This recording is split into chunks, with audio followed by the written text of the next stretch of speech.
करोड़ों लोग भवसागर तर गए, आज वो राम कह रहे हैं कि हमें पार लगा दो, वो भी गंगा से। ये क्यों कर रहे हैं भगवान? ये हमें और आपको सुख देने के लिए। यदि राम यूं ही पार कर जाते गंगा को एक पांव में, तो फिर केवट जैसा प्रेमी हमें कहां से मिलता। आज राम जी कह रहे हैं हमें पार लगा दो। केवट ने कहा सरकार एक शर्त पे पार लगाऊंगा, एक उपाय है। क्या? बोले आप अपने चरणों को धुला लीजिए। केवट कहता है ना, नाच इस अनाथ पर दया कीजिए, नाच इस अनाथ पर दया कीजिए, नाथ अपने चरणों को धुला लीजिए, नाथ अपने चरणों को धुला लीजिए। नाथ इस अनाथ पे, नाथ इस अनाथ पे दया कीजिए, राम अपने चरणों को धुला लीजिए, राम अपने चरणों को धुला लीजिए। राम इस अनाथ पर, नाथ इस अनाथ पर दया कीजिए, राम अपने चरणों को धुला लीजिए, नाथ अपने चरणों को धुला लीजिए। मांगी नाव न केवट आना, मांगी नाव न केवट आना, कहाँ है तुम्हारे मरम में जाना, कहाँ है तुम्हारे मरम में जाना। चरण कमल रज कहु सब कहीं, चरण कमल रज मानस करन मोर कछुआही, मानस करन मोर कछुआही। नाथ इस अनाथ पर दया कीजिए, नाथ इस अनाथ पर दया कीजिए, राम अपने चरणों को धुला लीजिए, नाथ अपने चरणों को धुला लीजिए।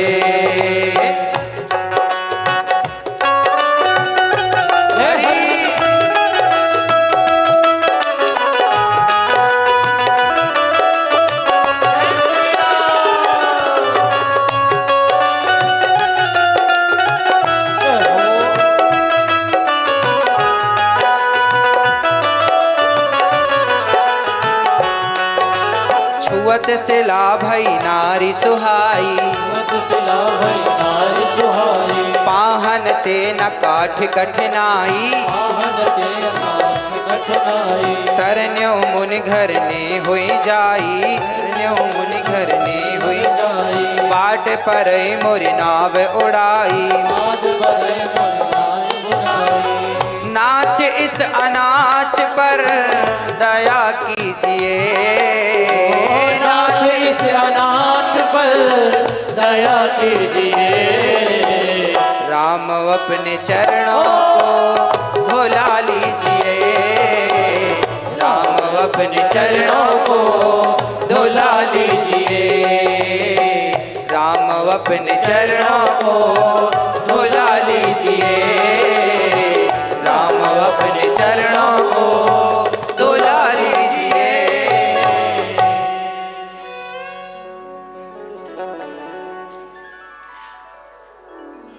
भगवान राम बोले भैया बिना पांव धोए पार जल्दी उतार दो, हमें फुर्सत नहीं है, समय नहीं है।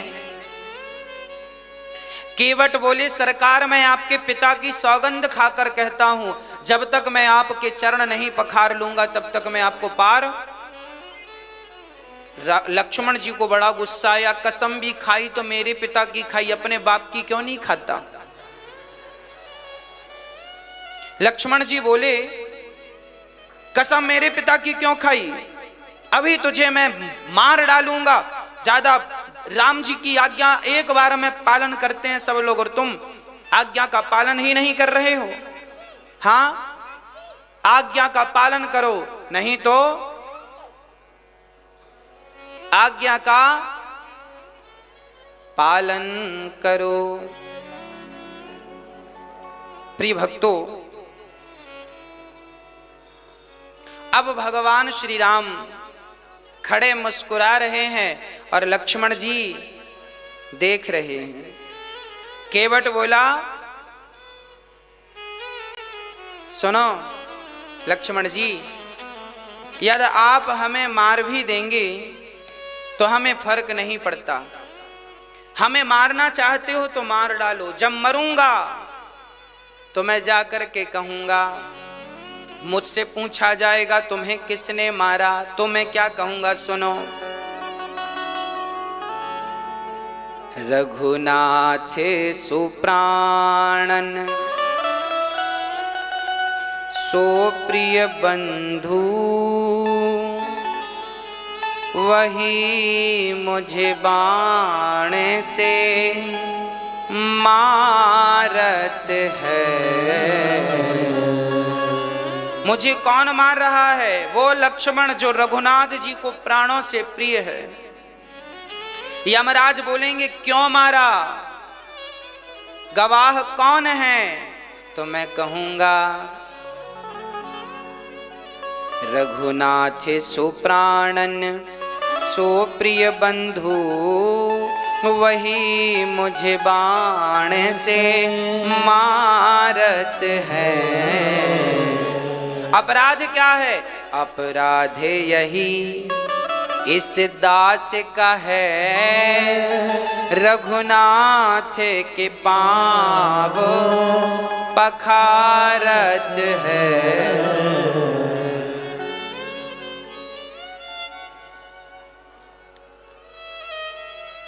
कहाँ मरा है तू, पूछेंगे तो मैं कहूंगा, मरता हूं कहाँ, सुचि गंग के तीर।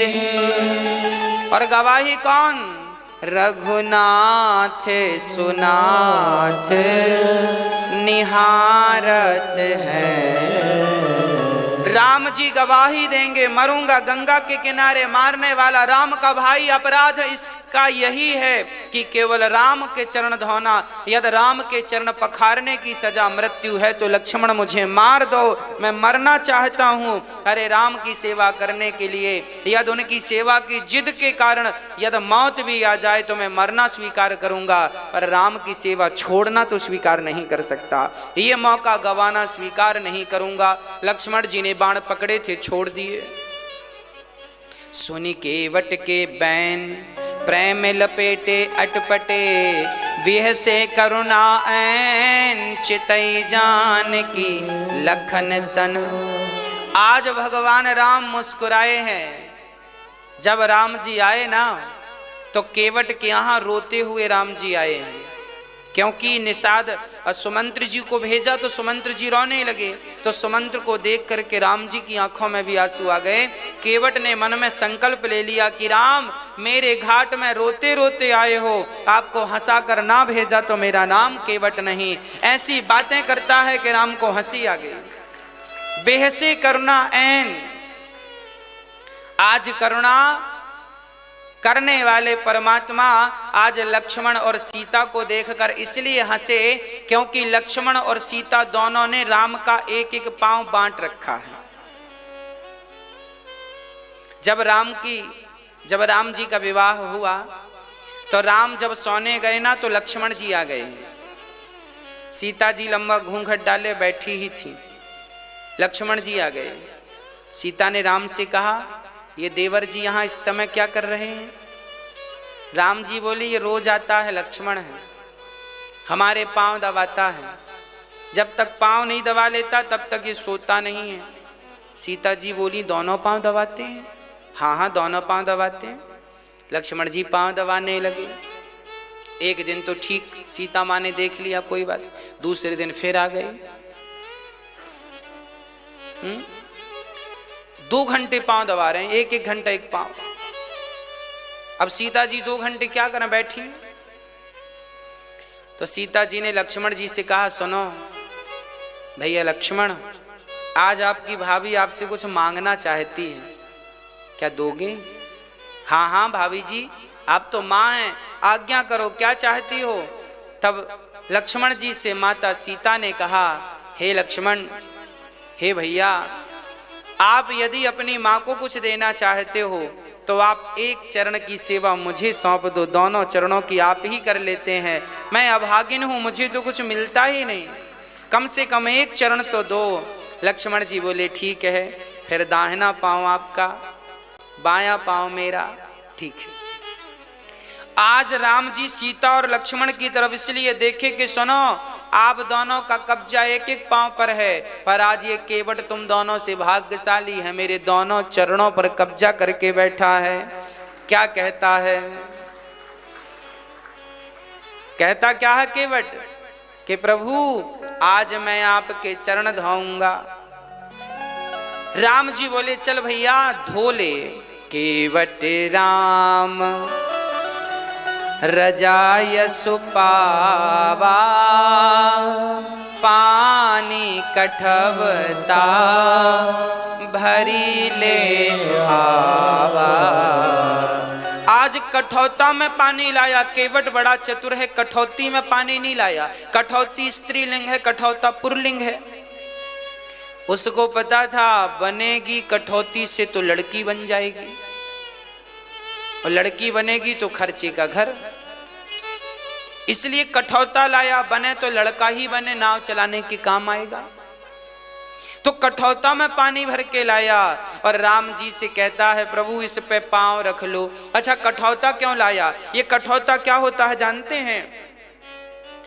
ये वही कठौता है केवट लोग रखा करते हैं, जब नाव में पानी भर जाता है ना तो इसी कठौते से उलीचते हैं। केवट ने कहा, कठौता तूने कई बार मेरी नाव को डूबने से बचाया है, तूने कई बार मुझे डूबने से बचाया है, आज राम के चरण तेरे ऊपर पड़ेंगे तो तू भी डूबने से बच जाएगा, इसलिए कठौता में पानी भर के लाया है।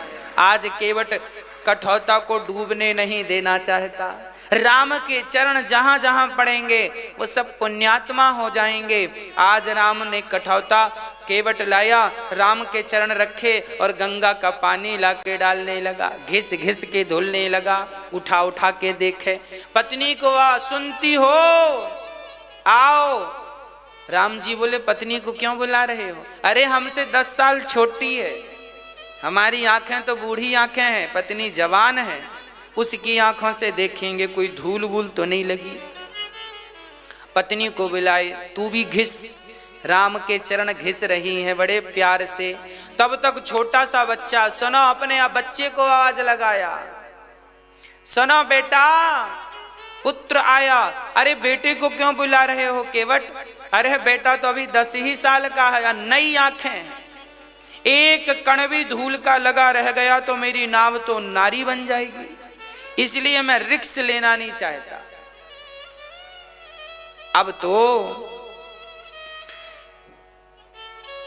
केवट गोस्वामी जी लिख रहे हैं, पद कमल धोई चढ़ाए नावना, नाथ उतराई चाहो मोहि राम राउर आन। दशरथ सपत सब साची कहो, परु तीर मारहु लखन पे जब लगे न पाय पकारे हो, तब लगे न तुलसीदास नाथ कृपाल पारो तारे हो।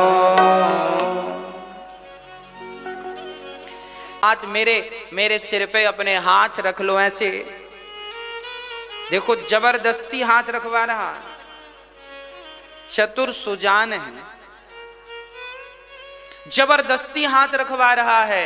जब जब राम ने केवट के मस्तक पर हाथ रखे तो राम की आंखों से टप टप आंसू गिरने लगे। केवट बोले, सरकार आप रोए क्यों? तब राम ने कहा कि मुझे अहंकार आ गया था, मुझे लगा कि मैं ही सब भक्तों को थामता हूं, पर आज पता चल गया कि जब राम कभी डगमगाते हैं तो भक्त ही उन्हें थामते हैं। जब राम डगमग डोले तो केवट के मस्तक पर हाथ रखे तो राम की डगमगाहट मिट गई, अर्थात बल मिल गया। जब आप किसी का सिर या कंधा पकड़ेंगे तो आपको सहारा तो मिलता ही है। आज राम को, आज भगवान को भक्त का सहारा मिल गया। आपको क्या लगता है केवल भक्तों को ही भगवान का सहारा है? हाँ, हमें तो उनका सहारा है, पर यह भी याद रखना कि उन्हें भक्तों का सहारा है। हाँ, केवट ने चरण धोए और चरण धोकर के केवट बोला, सरकार अब चरण धुल गए हैं, आप यहां बैठो, जो वेटिंग में खड़े थे पहले हम उनको पार लगा दे। राम जी बोले, कौन खड़ा है यहां मेरे सिवा? कोई नहीं है। केवट बोले, सरकार आपको दिखाई नहीं पड़ रहे हैं, जो मेरे पिता के पिता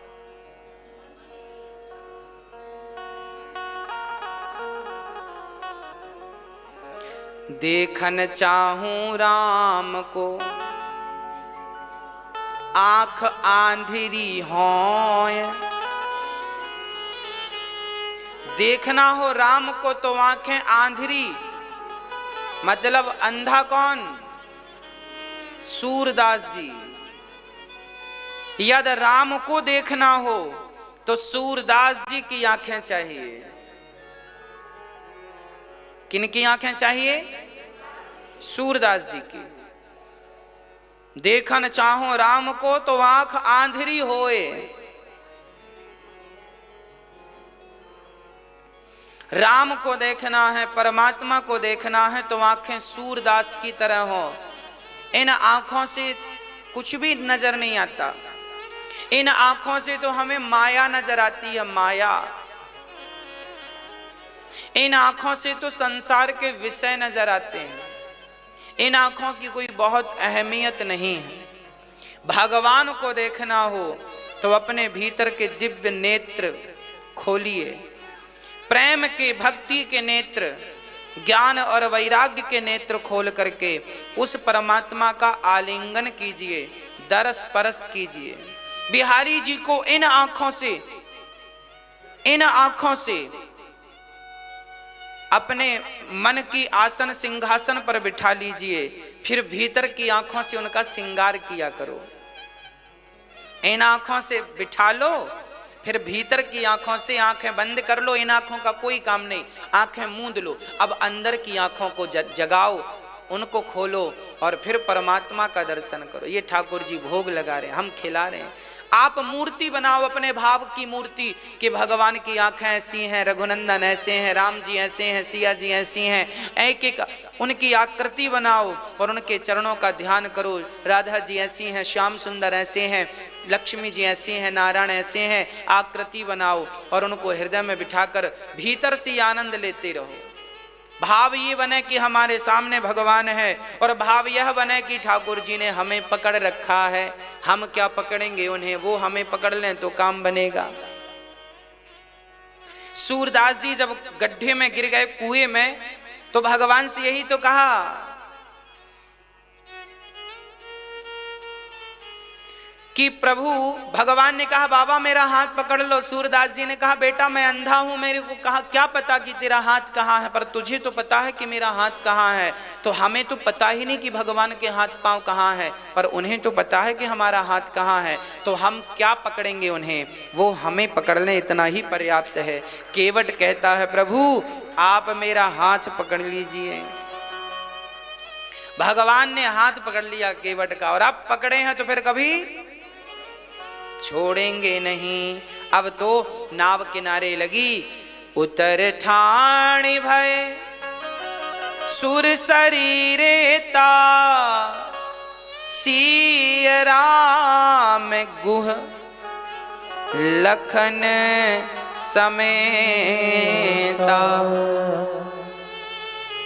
आज राम जी उतर गए केवट से, नाव से उतरे हैं और अब केवट बोला सरकार, केवट उतर दंडवत। अब केवट दंडवत चरणों में लौट गया। पहले नहीं लेटा, अब लेटा है। चरणों में लेट जाने का अर्थ होता है जिसके चरणों में आप लेटते हैं, दंडवत करते हैं, अर्थात आप अपना समर्पण कर देते हैं, है ना। इसलिए भगवान के मंदिर में जाओ तो लेट कर प्रणाम करो। पुरुषों को बोल रहे हैं, स्त्रियों को लेट के प्रणाम नहीं करना चाहिए। दंडवत प्रणाम केवल पुरुष करें, स्त्रियां ना करें। स्त्रियां तो घुटनों को जमीन में रख के अपना माथा जमीन में रखो बस। तो केवट ने दंडवत किया और राम जी ने कहा भैया केवट ये अंगूठी ले लो। उतराई। केवट बोला सरकार मुझे शर्मिंदा क्यों कर रहे हैं। नाई से ना नाई ले तो धोबी से ना धोबी ले तो उतराई दे के नाथ जातना बिगारी हो। अरे धोबी धोबी से कपड़ों की धुलाई नहीं लेता, नाई नाई से सेविंग के पैसे नहीं लेता, तो आप भी केवट मैं भी केवट, भला मैं आपसे कैसे पैसे ले लूं। उतराई। राम जी बोली हम कहां केवट हैं भाई, हम तो क्षत्रिय हैं। केवट बोले राम जी आपको पता नहीं, आप तो बड़े वाले केवट हो, हम छोटे केवट। राम जी बोले कैसे। केवट बोला सरकार आप भी पार लगाते हैं, हम भी पार लगाते हैं, दोनों का कारोबार एक ही है। फर्क इतना है कि हम छोटी सी गंगा से पार करते हैं, आप भवसागर से पार लगाते हैं। जब आप मेरे घाट आए तो मैंने आपको पार लगा दिया, जब मैं मरकर आपके घाट आऊं तो आप मुझे भवसागर से पार लगा देना। बस यही उतराई चाहता हूं। केवट की बातें सुन के राम जी मुस्कुराने लग गए। राम जी अब वहां से आगे चलते हैं। केवट भी साथ में है, निषाद राज भी साथ में है। अब चले चलते चलते भगवान प्रयागराज पहुंचे। प्रयागराज में श्री भरद्वाज जी से भगवान प्रयाग स्नान किए हैं और प्रयाग के बाद तब प्रभु भरद्वाज पहीं आए, करत दंडवत मुनि और लाए। राम जी ने जैसी भरद्वाज जी को प्रणाम किया, भरद्वाज जी ने उठाकर रघुनंदन को अपने हृदय से लगा लिया। आगे चले हैं राम जी। भरद्वाज जी बहुत प्रेम से राम को बिठाते हैं, राम जी का स्वागत करते हैं। भरद्वाज जी बड़े प्रेम से राम जी को बिठाते हैं, कंद मूल फल खिलाते हैं और प्रयागराज में आज बड़े भाव से राम की सेवा श्री भरद्वाज जी कर रहे हैं। उसके बाद राम जी भरद्वाज जी से कहते हैं हमें रहने का स्थान बताइए, हम कहाँ जाएं। तब उन्होंने चित्रकूट की तरफ भेज दिया है। अब राम जी केवट और निषाद राज को वापस भेज रहे हैं, आप जाओ, अब आपको भी आपका काम करना है, अब हमें हमारे हाल पर छोड़ दो। चल पड़े हैं। निषाद राज और केवट यहां से वापसी हुए। जब वापस चले और राम लक्ष्मण सीता जब आगे चली चित्रकूट की तरफ, तो वहां चलते चलते के गांव से पगडंडी गुजर रही थी, रास्ता छोटा सा। तो राम जी छोटे छोटे गांव से होते हुए निकले। जंगलों में जो गांव है गांव से निकले तो गांव की महिलाएं पानी भर रही थी कुएं से। जब उन्होंने देखा राम को, आहा हा देखो तो ये सखी देख कितने सुंदर हैं ये। एक सखी ने कहा राम राम क्या हो गया इन्हें, कितनी सुंदर सुकुमारी स्त्री है, कितने सुंदर ये राजकुमार हैं, ऐसा लगता है कि ये कोई राजा के बच्चे हैं, पर ये तो जंगल से गुजर रहे हैं, हमें तो लग रहा है कोई जंगली है। तब सीता माता को प्यास लगी। सीता जी पानी पीने के लिए बोली भैया लक्ष्मण हमें प्यास लगी है। राम जी बोले अच्छा ठीक है, ये गांव है, यहां पर बहुत सारी स्त्रियां पानी भर रही हैं, चलो यहीं चलते हैं। तो राम जी कुएं के पास गए तो वहां सारी सखियां देखकर गदगद हो गईं, चलो हमारे पास आए। तो सखियों ने क्या किया, सीता को अपने पास बिठा लिया, औरत स्त्रियों में बैठ गई, राम लक्ष्मण वहां बैठे थे।